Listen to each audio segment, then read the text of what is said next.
following show contains adult content. It's not our intent to offend anyone, but we want to inform you that if you are a child under the age of 18 or get offended easily, this next show may not be for you. The content, opinions, and subject matter of these shows are solely the choice of your show hosts and their guests, and not those of the Entertainment Network or any affiliated stations. Any comments or inquiries should be directed to those show hosts. Thank you for listening.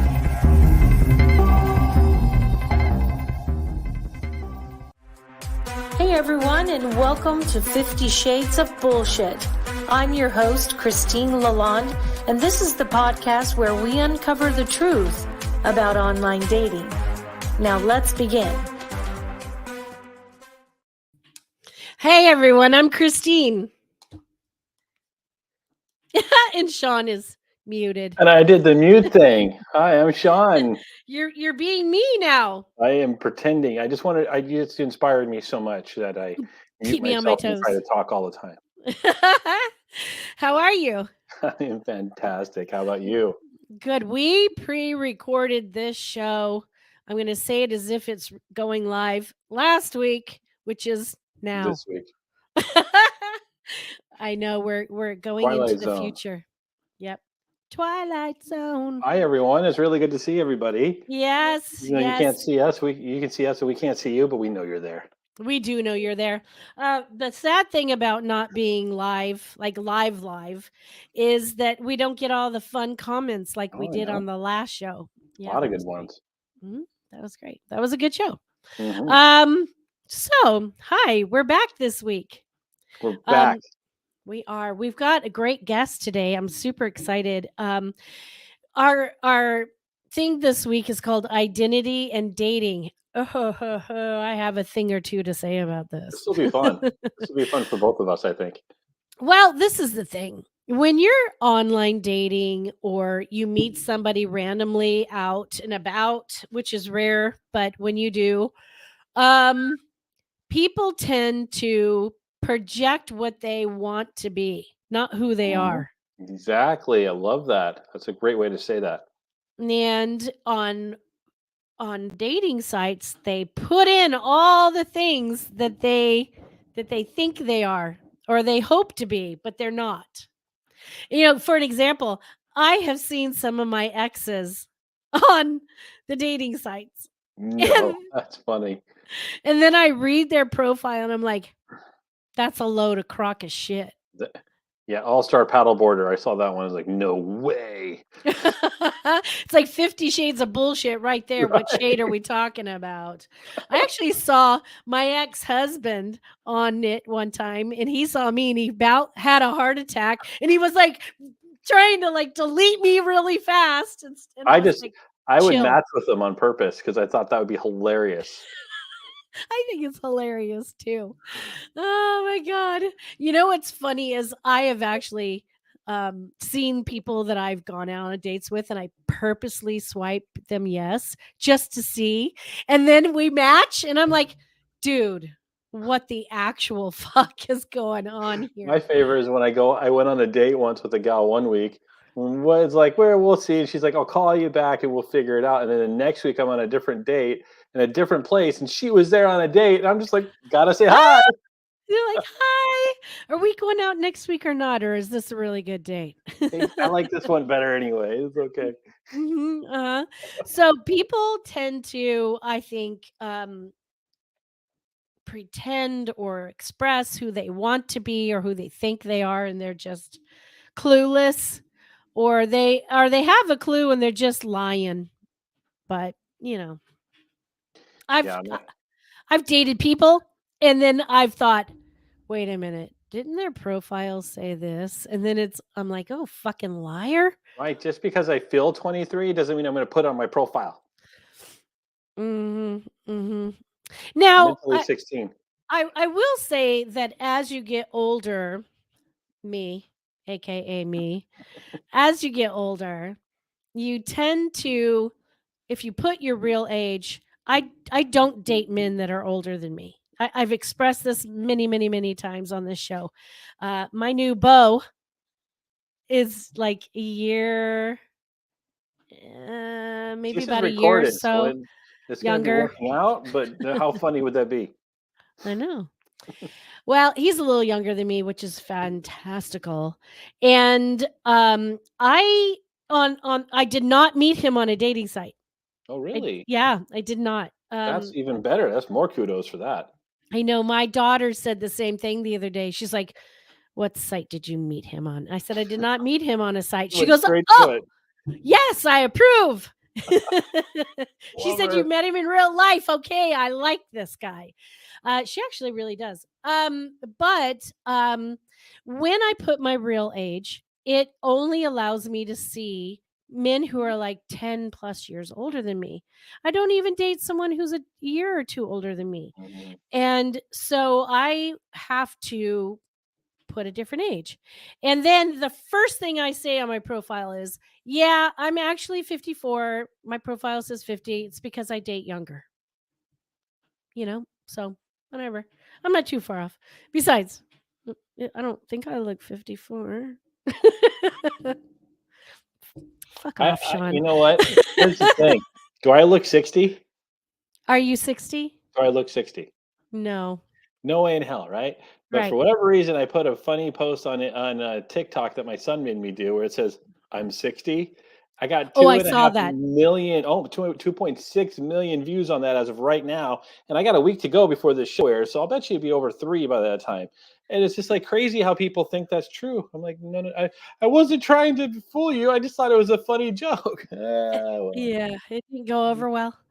Does no. everybody go, "Ooh, you look so good for your Yeah, age"? I hate I'm getting DMs about what my skincare regimen is and all kinds of stuff. that. I love it. That's so funny. Well, I can't wait to hear what Lena has to say Yeah, today. this will be great. Let's talk about her for a second. So, a lot of women, think that they have to behave a certain way to be liked, and I'm sure it goes the same way for men. Yes. But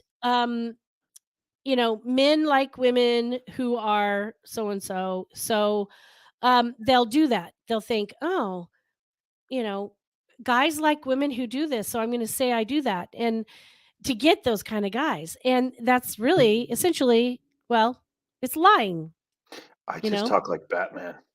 Batman. I talk like that. Well, we're going to talk to relationship expert who is talking to us about identity and dating. Lena helps women identify and embrace their particular qualities that make them unique so that they can show up fully themselves in all of their relationships, like family, friendships, and business, romance. So, through multiple radio programs, podcasts, and TED Talks, I think it's TEDx Talk. I don't know what that is. She'll have to tell me about it. She's given hundreds of women the ability to discover their true identities. So through coaching, she imparts the ways for clients to create relationships that they want rather than wanting for the world to tell them what kind of a relationship they're allowed to have. Oh my God, I love that. This is great. Um, yeah, so we're going to bring on Lena Ehrenberg. I hope I said that right.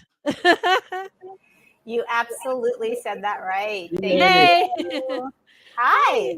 Thank you for being here today. We're so excited to have you. Thank you for inviting me. This is fabulous. I'm excited about this topic. So tell us how this all transpired and what got you, working in this kind of field, and tell us. Well, what got me working in this field is what got me just, it was about my life. This started out with me literally waking up on the morning of a very big birthday. It ended with a 9. That's all I'm going to say. 29. Thank you. 29. Again and again and again. And again. So I literally, I woke up, opened my eyes, and the words came out of my mouth. I am so bored.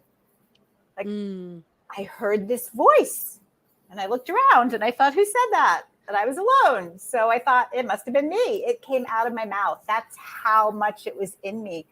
And I thought, okay, this is the year. Let's get moving. And I just decided everything's got to go, burn it down, start over. And I And that's why I talk about all different kinds of relationships. And yes, I'm, basically talking to people about relationships. And when people hear the word relationship, they think romantic relationship, and that's great. Mm-hmm. But I wanted to have higher quality friendships. I wanted to have better relationships with my family. I wanted to have better relationships with my business associates and with, the women I talk to in the produce section and the men I talk to in the produce section. And, so all of that. And so that's what really got me started on this path. And what I started reading books, and then I started going to workshops, and then I made the commitment to myself of a year-long program that I decided was about me figuring out me, starting with me. And because what's true for all of us is that the only relationship that we are guaranteed to be in till death do us part is the one we have with ourselves. Yeah. Oh, I love this. This is Yeah. song. And that's the end of the line for a lot of people, if they even think about it, if they think about that, right? If they think about it. If they think about it, they put it first, right? So that was the trajectory. And then after a while, I was meeting a lot of friends, and I measure my success in life by looking around and seeing who my friends are. And I looked around over the last few years, and I'm surrounded by phenomenal women. And that tells me I've always had really, really good friends. I've always had really phenomenal women around me of all different ages, which is truly a blessing. Yes. But there are so many of them now, because the other thing that I learned is we're all over the place, and women do not have to be not nice to other women. Christine, this is a real common theme that we've heard in quite a few shows now. I was just going to say it. And we have, just when you surround yourself with the right people, and I guess the famous quote is, show me your friends and I'll show you who you are. Exactly. And that's just so great. And, the other piece that you said that really resonates with people is a lot of people will, I like to look at giving like a bucket. A lot of people will empty their bucket to give because they're such givers, but they're not willing to receive and give to themselves. Yeah. And I say you can only give when your bucket's overflowing, and that extra water is what you should be giving to others. So I love what you're standing for, and just I really appreciate what you're bringing to the table today. This is great. Great, thank you. We were just saying this in the last episode for last week, is that you are exactly like you said, who you surround yourself with. It's the people that, if you're on a different vibration, it just doesn't work. They're either bringing you down instead of you bringing them up.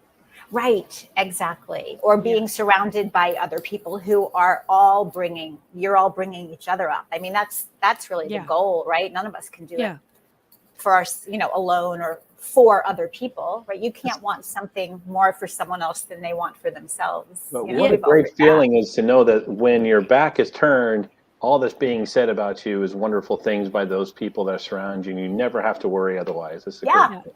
But here's the thing about my friends, Sean, to your point, and this is something I really value about them. My friends are not shy about telling me what's what. Yeah. Right. And about telling me, hey, you know what? You could do that better. Or, they're not just saying, nice things about me. They're really, really helping me be a better person. Yeah. And that's when you know you have real friends. I agree. I totally agree. Yeah. So talk to us about how you got, maybe not so much how you got started, but how you're coaching people to be their authentic selves instead of these liars and shakers in like profiles and in life. Okay. Well, I actually, along those lines, though, I want to say that I was listening to the conversation that you two were having before you brought me on. And it's so interesting because I heard you say that people are projecting what they want to be or what they think they are. And there are an awful lot of people in the world, and I was one of them, and this is how I do coach people. There are an awful lot of people in the world who are projecting what they think that person across the table wants them to be. Yeah. Yes. And that's really the key for a lot of people, for a lot of my clients, for a lot of people. I mean, men and women, I think, do that. And so I'll tell you really briefly, in another part of my life, I was an actor, and I had an experience of being able to do a scene in a showcase for 10 different casting directors. And the way it worked was you go in, each of the actors went into the room separately. All of the casting directors were in the room. We all did our scene. Then we left, the next person. And then it was like speed dating. Then you came in and the rest of us came in and we took turns and we each had 5 minutes with each of these casting directors. And this is what really taught me about dating. I got comments out of 10 casting directors. Comments ran the gamut from, that was terrible, that scene was horrible for you, who do you think you are, that character has nothing to do with you, and oh, by the way, you need to go back to class, literally. All the way through, I get you. That was amazing. You choose your work so well. You know what? I would cast you in this and I would cast you in this, and you handled that really well. And I think you have a lot of skill. And I think, right? It ran the gamut. And it wasn't even like I went to 10 different showcases and did the same scene 10 different times. Every single one of them saw the same exact scene, right? So I walked out of there and I said, I can't try to be what I think a casting director wants, because they're either going to get me or they're not. And oh, by the way, isn't that a great thing to know about dating? Because if I'm projecting what I think that man across the table wants from me, because I have a thought that all men in the world want the same thing, right? Then they don't. Which they don't. How is it possible? 5 men don't want the same thing. How do 4 billion men want the same thing, right? Exactly. So, but that's the thing. And I was like, okay, so if I'm out there trying to change myself for what I think some person wants, who probably doesn't even exist, then the man who really is seeking me will never find me. Yeah. You know, we have a lot in common, Lena. I used to be an actress. I modeled and acted for 25 years ish. And I went in trying to be everything that I thought the character they wanted to see. And I would dress the part and everybody looked the fucking same and everybody was the same. And then I was not getting it. I was not booking it. And then I stopped for a minute and I thought, you know what? Screw it. That's not who I am. They're looking for a particular actress, not character. So I started dressing completely opposite and going in and just being myself. Yep. And those are all the ones that I was booking. So all these girls would come in with their hair all done and their makeup all done, and they'd be in these pretty dresses. And I'd come in my Converse, my jeans, a t-shirt. I just kind of did a little bit of makeup and just kind of like left my hair. And I'd go in and they would go, yep, you're it, because I was different. Yeah. And so I kind of, learned that in life too. People want to see who you are, not who they think they want you to be, because you may not know. You can't know who that person wants. So I go in, just being my absolute crazy motherfucking self. Yeah. And then if they can't handle it, adios amigos. And if they can, well, look what you got, you know? Yeah. It's the same experience for me. I went in the biggest job financially that I ever booked was a job where I just walked in the door and I was like, screw it. I don't get it. I don't know what they want here. I'm just going to have fun. And so that's kind of my concept about dating also, because there's an awful lot of people in the world walking around going, I hate dating. It's not fun, you know? And so I'm like, here's the thing. If you set out to at least have fun on a date, what's the worst that's going to happen? You still might not ever see the person again, but at least you had fun. And that attitude got me a call back. And in the callback, how often does it rain in Southern California? It poured rain that day of the callback. And I was like, all right, I'm from New York. I own an umbrella. Let's go.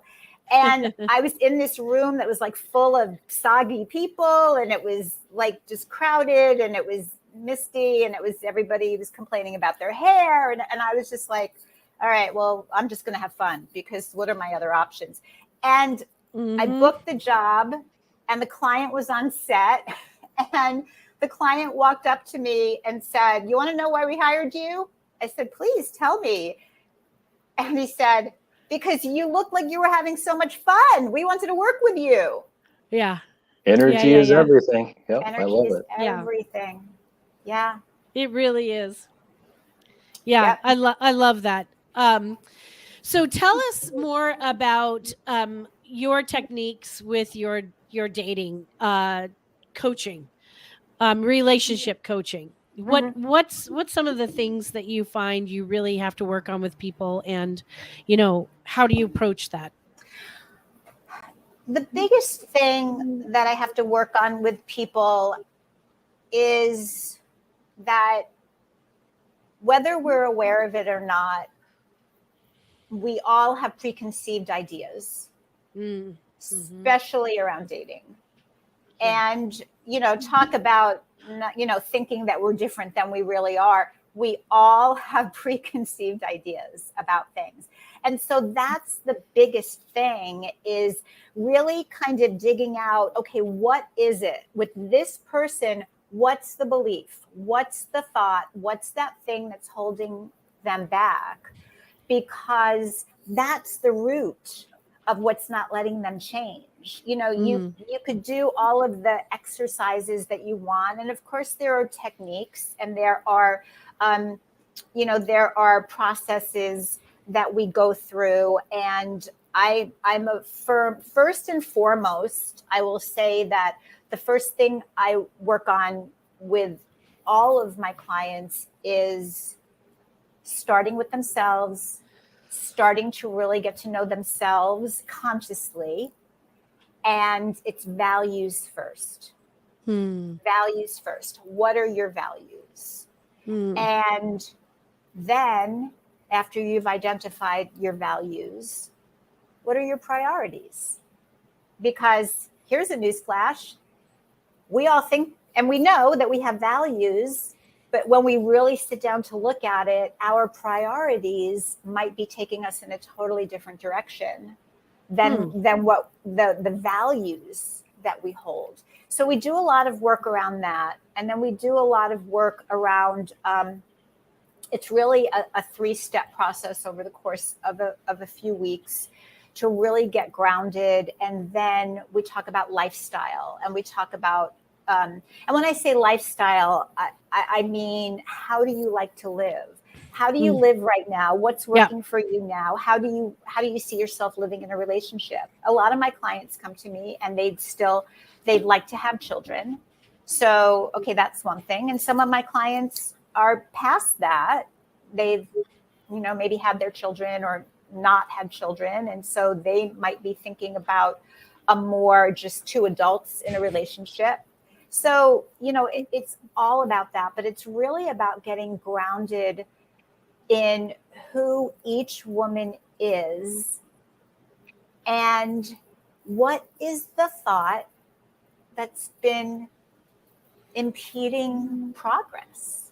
I think making people aware of who they are, what they want, what they need, the difference between wants and needs are important. I used to think a long time ago that opposites attract. Opposites were what needed to have, to have that spark, that energy.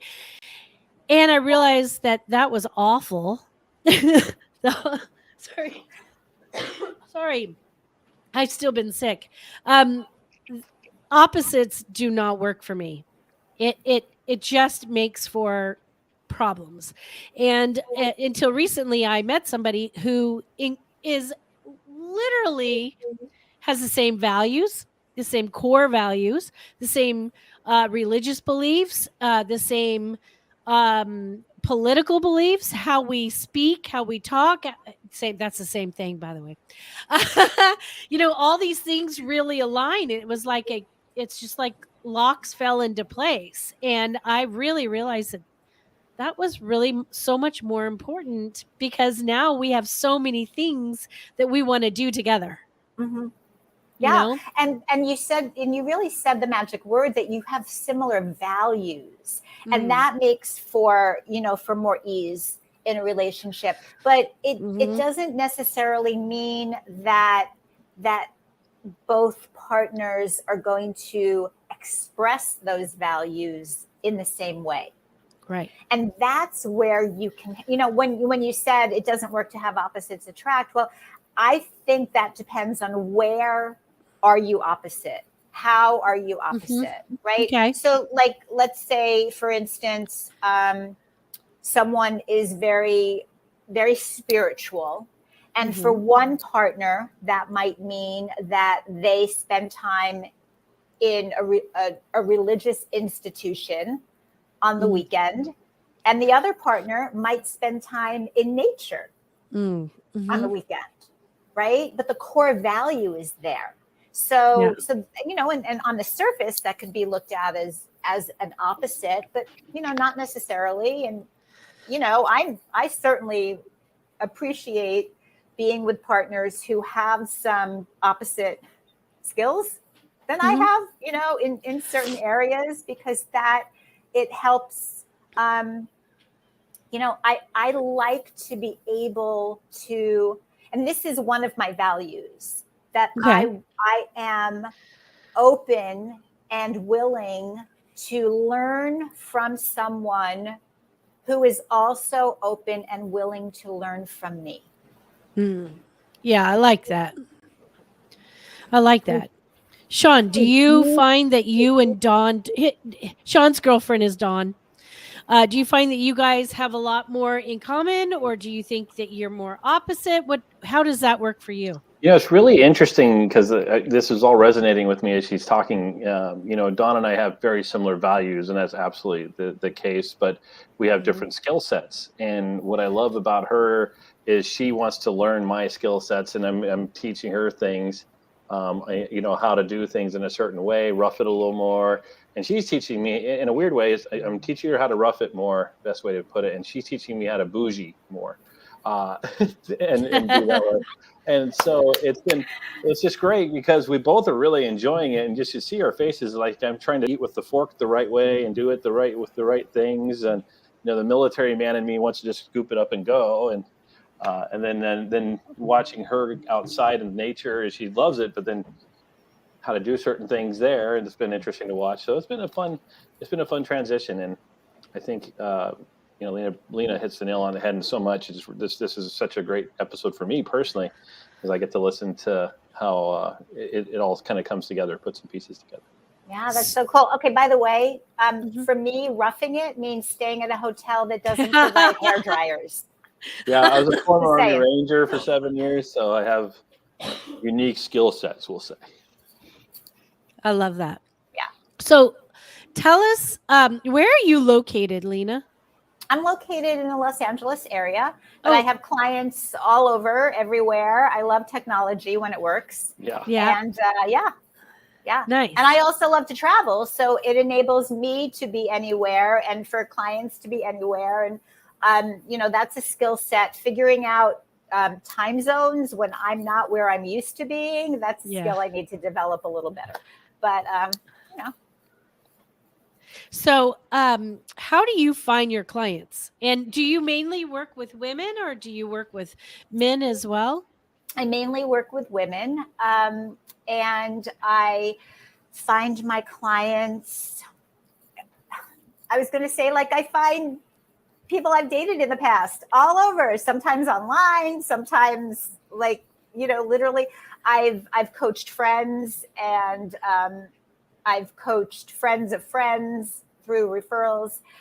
And over the last couple of years, with all of us learning the intricacies and intimacies of Zoom, I've done a bunch of workshops, and I have met clients through workshops. And I have to say that I really, really like that. I like that for a couple of reasons. For me, I feel like I've gotten to know them a little bit, but also for them, they've heard me speak, they get me, they already feel like I have provided some type of value for them already, and so they're interested in finding out more.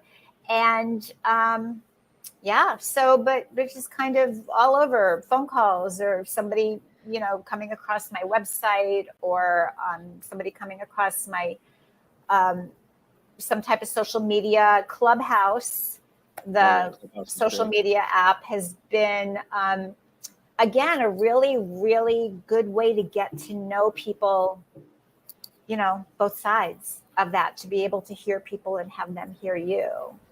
Yeah. It's really cool that you're doing that. So what do you find is your biggest challenge in what you do every day? I'm really curious on the stuff that makes you stop and think a little bit. Mm-hmm. How do you mean that? Like for my business, or for my clients? For my business? For your clients, yeah. For my clients. What they're running into, and things that you feel are challenging for you to kind of work through yourself in that. Well, yeah, exactly. It's and that's what it really comes down to, right? Because it's always an opportunity for us to look at ourselves too. And for me, it's a constant looking at my thoughts, and looking at all of my relationships, and always wanting to know that I'm moving forward, and knowing that I can't push a relationship forward. It takes two people in that, whether it's a friendship or a romance. So it's that. And also really what the hardest thing I think for me is that there's no magic wand.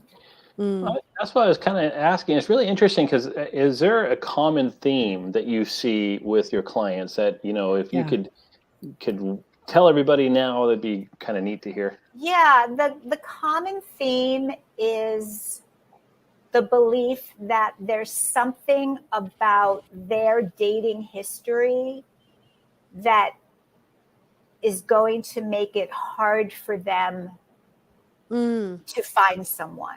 Oh, interesting.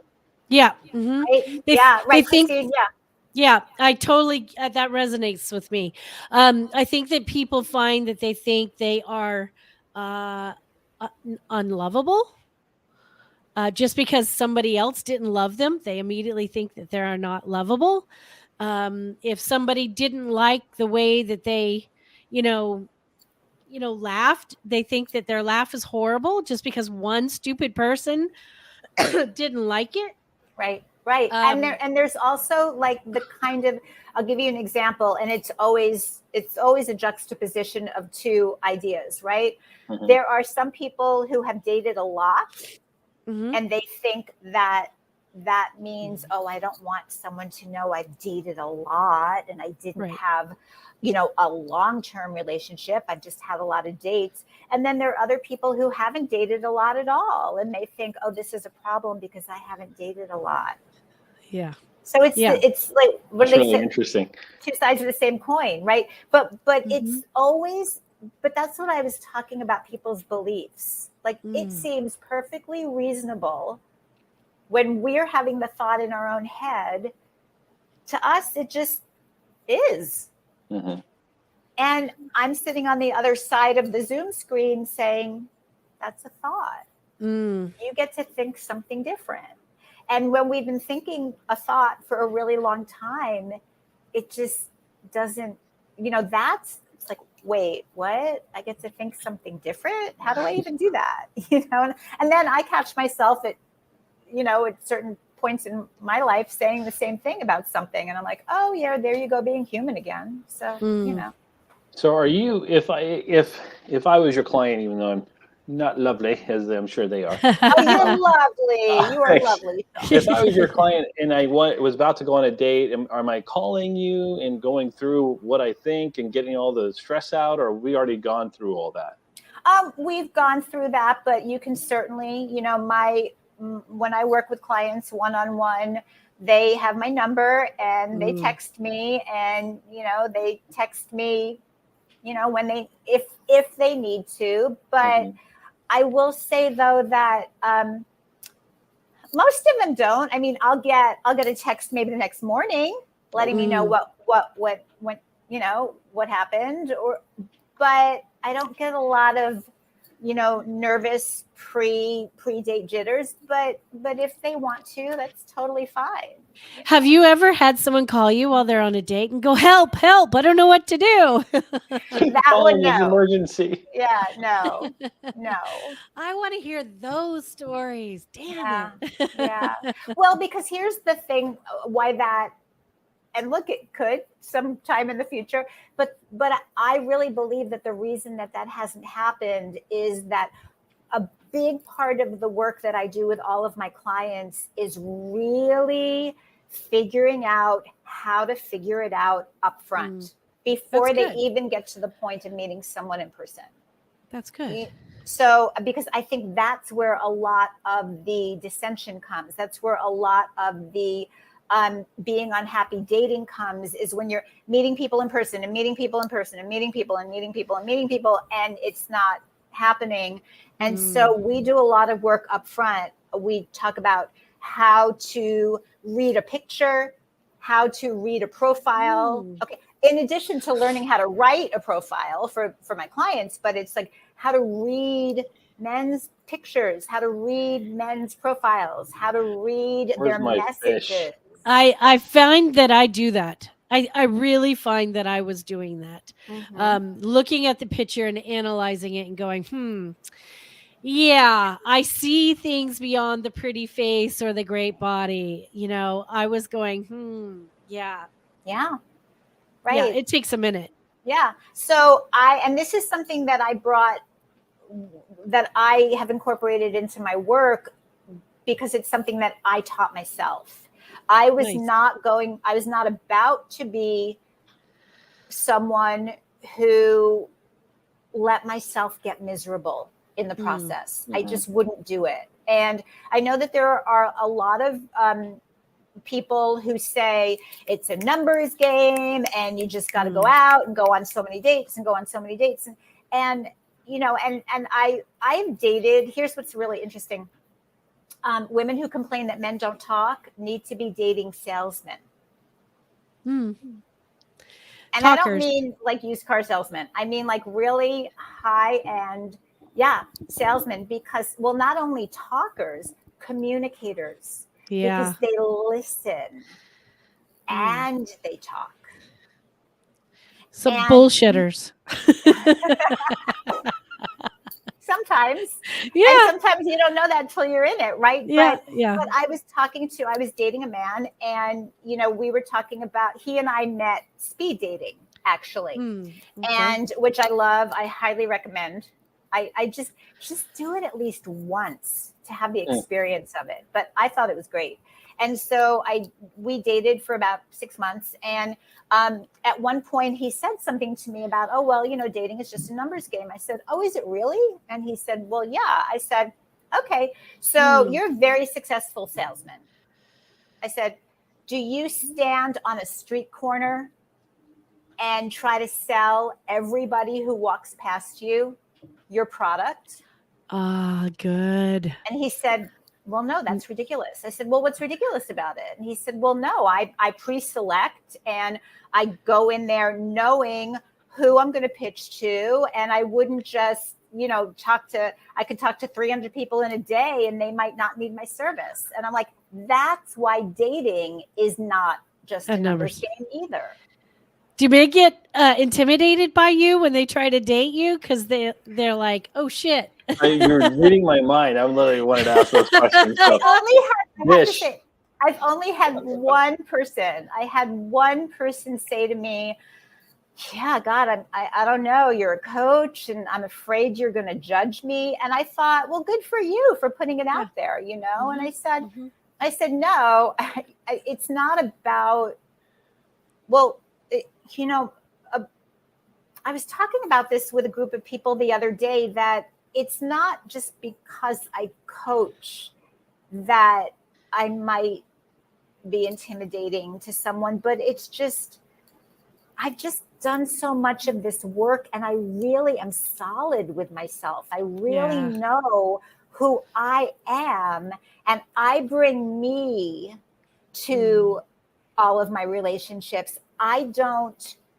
go out in the world and ask people to tell me who I am. And that in and of itself, whether you're a coach or a college professor, that can be a lot for some people. So, And I was going to say, it's also, I think people seek validation, and I don't think that you should. It's hard to express that, but for me, it's like I validate myself. I don't need somebody else to validate me. You know, and that's also the problem with a lot of other people is they're not willing. They don't do that for themselves first. Yeah. Exactly. I've come to the thing that I'm just going to be myself, all crazy and whatever. And, you know, if I'm too much for someone, then I'm too much for them. And that's the universe taking them out of my life. Exactly. They're not for you. Yeah. Why do people try so hard to be with people who aren't for them? That's the part I don't understand. Yeah. They just are seeking, validation. I have to say that again. They are seeking approval. That's the same fucking thing. Jesus Christ. They're seeking love from anything. Those are people who are desperate. That's how I feel. They're just missing something within themselves, so they're seeking to get it from somebody else to give it to them. And really, they just need to be able to give it to themselves first. Yeah, we all do. Like you said, fill your cup first and serve from the overflow. Yeah. I had for a while on my profile, it said what job I had, and it said podcast host. And I don't know how I must have had 50 Shades of Bullshit on there or something like that. 50 Shades of Bullshit podcast. And he reaches out, we matched, and he said, I don't know if I can date you because, you know, you're going to talk about me on your show. And I said, well, yeah, I am. I go, yeah. Well, I said, now I am. But, you know, unless you're a complete tool or really an amazing man, that fallen in between, you're not going to get my attention. And he flipped out, and I said, thank you very much for showing me who you are, that you're not confident, you're not independent, you worry, you need to be validated, and you're probably an asshole. Plain and simple. So that was great. He was gone, which is great. And that's what I was talking about earlier. Like, it's all about how do you handle the front end? Yeah. Right? It's about, because there are a lot of women who would have gone through that interaction and still said, okay, so are we going out? You know, seriously, or things similar to that. And it would be like, well, I don't know if he's the right person. I need more information. And I would say, what more information do you need than the fact that he showed you who he is, which is fine for him to be who he is, but you know that who he is not your right match. Yes. That's the thing. And, you know, that's part of it too. There are a lot of people who are not willing to walk away. They're not willing to say thank you like you did.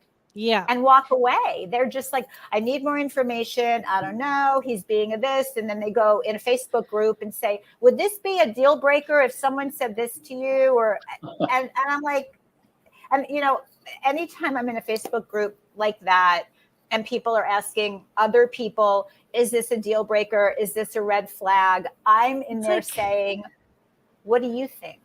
Well, if you're having to ask the question, then obviously you already know the fucking answer. Exactly. But you're not willing to make that commitment. It's like a boundary. Boundaries are about us drawing the line and holding it. Boundaries are not about demanding that somebody else change their behavior. But a lot of people just can't let themselves do that for some reason, right? But exactly. You know, when somebody does that, rather than complaining that he did that, say, thank you for doing that. Bye. Yeah. Thank you for showing me who you are instead of pretending to be somebody who I thought I wanted. Oh yeah. The whole pretending. Yeah. Yeah. My favorite saying is the universe hurts us to help us. Oh. Isn't that great? Wow. I like it because sometimes we're like really affected, like, oh my God, I really love that guy and I really cared about him, but he ghosted me and he treated me like crap or whatever. It's like, thank your freaking loving stars. Right. Thank it. Say thank you, universe, for showing me that was not the right thing for me.